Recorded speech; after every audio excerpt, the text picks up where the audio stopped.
लिए तो बड़ा विशेष है कि चूँकि मैं महाकाल का अपने निजी जीवन में भक्त हूँ।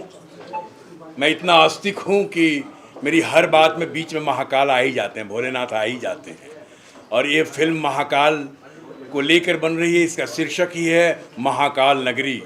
तो संजीव ने जब मुझे बताया कि इस तरह की फिल्म बनाई जा रही है और जहाँ एक तरफ हाथ में शस्त्र है तो दूसरी तरफ शास्त्र भी है, और यही सनातन कहता है कि समाज की सुरक्षा के लिए जम्बूद्वीप, भरतखंड, भारतवर्ष, आर्यावर्त की रक्षा के लिए हमेशा से सनातन के साधु संतों ने एक हाथ में शस्त्र और एक हाथ में शास्त्र लेकर लड़ा है और समाज का कल्याण किया है। चाहे वो असुर हो, राक्षस हो या दानव हो, चाहे आज के आतंक हो या आतंकवादी हो, उन सब का सर्वनाश किया है। तो उसी पर कुछ फिल्म की कहानी है जो संजीव अपनी कहानी में उसको रेखांकित करना चाह रहे हैं, और मुझे लगता है कि बहुत खूबसूरत फिल्म बन के आएगी और हम सब अच्छा काम करेंगे। देखिए, मैंने बहुत रिसर्च किया इसके बारे में कि सनातन के बारे में तो मैंने खैर बहुत पढ़ाई अंदर तक। महाकाल, क्योंकि फिल्म का टाइटल है महाकाल नगरी, तो महाकाल नगरी के बारे में जैसे कि हम सब जानते हैं कि पूरा विश्व का एक वो ऐसा मंच है, ऐसा शहर है जहाँ से कह सकते हैं कि धर्म ऑपरेट होता है, जहाँ से धर्म की शुरुआत होती है। क्योंकि एंसेंट जो है रिलीजन से हम लोग बिलोंग करते हैं, हिंदुज़म से, और हिंदुज़म दुनिया का सबसे जो है एंसेंट है। उसके साथ साथ अगर हम सनातन की बात करें तो सनातन लाखों साल पुराना और उससे जुड़ी हुई लाखों साल, हजारों साल जुड़ा हुआ जो है शहर उज्जैन नगरी, जिसको हम महाकाल नगरी के नाम से जानते हैं। तो उनके बारे में मैंने बहुत रिसर्च किया और भी बहुत सारा रिसर्च किया कि किस तरीके से कब कब सनातन जो है बुराई के अगेंस्ट, आतंकवाद के अगेंस्ट, अपराधियों के अगेंस्ट खड़ा हुआ है, देश के दुश्मनों के अगेंस्ट कब कब खड़ा हुआ, वो सब मैंने जो है डीपली जो है उसके बारे में पढ़ा भी, देखा भी, गूगल से लेकर सब जगह सर्च किया। देन मैंने डिसाइड किया हम लोग महाकाल नगरी बनाएंगे और सनातन को हम लोग अगेंस्ट लेके जाएंगे टेररिज्म।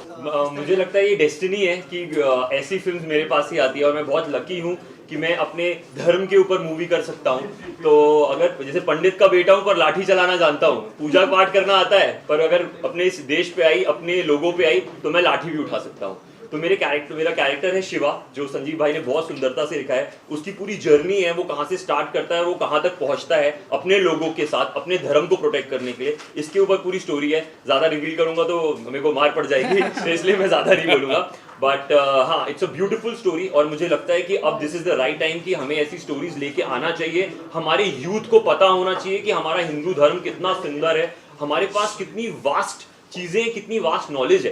कहानी, जैसे संजीव सर ने बताया, कहानी और किरदार के बारे में ज़्यादा बात करने का तो मुझे अधिकार नहीं है लेकिन मुझे अब तक जो मैंने कैरेक्टर किए, जैसे कि आपने मिर्ज़ापुर में देखा होगा मकबूल, अभी पठान में देखा रज़ा एक कैरेक्टर, उससे एक हट के मुझे कैरेक्टर मिला और बड़ा स्ट्रॉन्ग कैरेक्टर था है। एमएलए का कैरेक्टर मेरा फिल्म में, जो संजीव सर ने मुझे बताया, तो बड़ा इंटरेस्टिंग कैरेक्टर है। अभी तो फिल्म की शूटिंग शुरू नहीं हुई है तो ज़्यादा उसके बारे में बात नहीं करेंगे। कोशिश करेंगे कि अपने किरदार को अच्छे से निभाएं और जो हमारे ऊपर विश्वास दिखाया उसके साथ जस्टिस करें। शूटिंग इसका हम लोग चित्रकूट में करने वाले हैं और बहुत रियल लोकेशन है, रियलिज्म कहीं ना कहीं जुड़ा हुआ है उससे, और बहुत प्यारी लोकेशन है। टेम्पल्स हैं वहाँ, एंसेंट टेम्पल्स हैं, तो वो हम लोग दिखाने वाले हैं। महाकाल टेम्पल वहाँ, मतलब कह सकते हैं अपराधी इस टाइप के प्रवृत्ति के लोग अपने हो ही नहीं सकते, वो अपने एकदम खून के नहीं हो सकते, तो हमारे कहाँ से हो सकते हैं, वो किसी धर्म के कैसे हो सकते हैं? क्योंकि मतलब ही नहीं होता है उसको ज्वाइंट करने का। अगर मेरे घर के अंदर अगर हम 4 भाई हैं, 4 भाई में से मैं बैंक मैनेजर बन जाता हूँ, मेरा भाई छोटा वो आर्मी में चला जाता है, दूसरा कोई और जॉब करता है, और चौथा जो भाई है मेरा वो जस्ट सपोज किसी का मर्डर कर देता है, तो क्या लगता है आपको? I will ask him, he is my brother?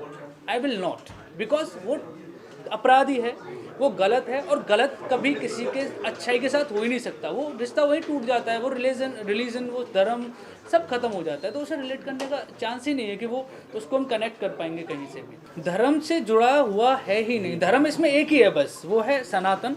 दूसरा अगर आप उसे धर्म कह सकते हो तो मैं तो बिल्कुल गलत कहूँगा कि उसे आप धर्म बोलिए ही मत, वो तो अपराध है, वो तो आतंकवाद है, और आतंकवाद अपराध का कोई धर्म होता ही नहीं। तो असल में एक ही धर्म है इसके अंदर, वो है सनातन। दूसरा कोई धर्म ही नहीं है, वो तो अधर्म है। सनातन अधर्म के जो है अगेंस्ट खड़ा है, और जो बुराई है, जो गलत है, वो गलत है। टेररिस्ट मतलब टेररिस्ट, उससे हम रिलेट कर ही नहीं सकते। आप किसी भी धर्म से उसे जोड़िए ही मत, और जुड़ भी नहीं सकता। गलत को आप किसी धर्म से ज्वाइंट कर ही नहीं पाओगे किसी भी हालत में। नेगेटिव ऐसा कुछ है नहीं कि इसमें क्या नेगेटिव है। जो गलत है उसको गलत दिखाया गया है, जो सही है उसको सही दिखाया गया है। तो इसमें नेगेटिव वाली कोई बातें है ही नहीं। ये तो लोगों को क्या है, कुछ लोग नेगेटिव, कुछ लोग पॉजिटिव। मैं तो यही चाहूँगी कि पिक्चर देखने के बाद लोगों को पता चलेगा कि इसमें क्या दिखा रहे हैं, हम क्या मैसेज दे रहे हैं। तो वो पिक्चर देखने के बाद ही पता चलेगा। तो यही चाहती हूँ कि सब लोग पिक्चर रिलीज़ के बाद सब लोग आके पिक्चर देखें, और ताकि उनको खुद को मालूम पड़े कि क्या नेगेटिव है, क्या पॉजिटिव है।